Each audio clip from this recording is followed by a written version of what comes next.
কেউ যদি স্বপ্নে রশি দেখে তাহলে এটা গুড সাইন। তাহলে রশি দেখা মানে এখানে আমরা আল্লাহর ওয়াদাগুলো যেন পূরণ করি পারি, এটা ইঙ্গিত করছে।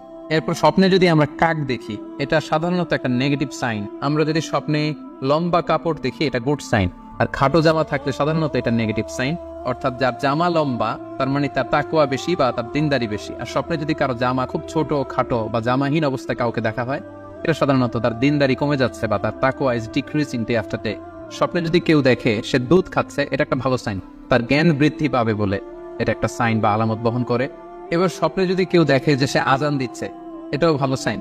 স্বপ্নে আজান দেয়া এটা সাইন হচ্ছে সে হয়তো অচিরে হজ করতে যাবে। এবার স্বপ্নে যদি কেউ গর্ত দেখে যে সে গর্ত খুঁড়ছে বা তার জন্য কেউ গর্ত খুঁড়ছে, এটা ষড়যন্ত্রের সাথে সম্পৃক্ত। এবার স্বপ্নে যদি কেউ নৌকা দেখে জাহাজে আরোহণ করছে বা নৌকায় আরোহণ করছে, এটা তার জন্য একটা ভালো সাইন, সে কোনো বিপদ থেকে মুক্তি পাবে বলে ধারণা করা যেতে পারে।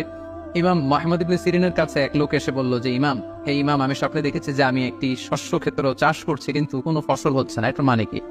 তিনি ব্যাখ্যা করে দিলেন, আনতা তাআজিলু আন ইমরাআতিক, অচিরেই হয়তো তোমার স্ত্রীর সাথে তোমার সেপারেশন হয়ে যেতে পারে।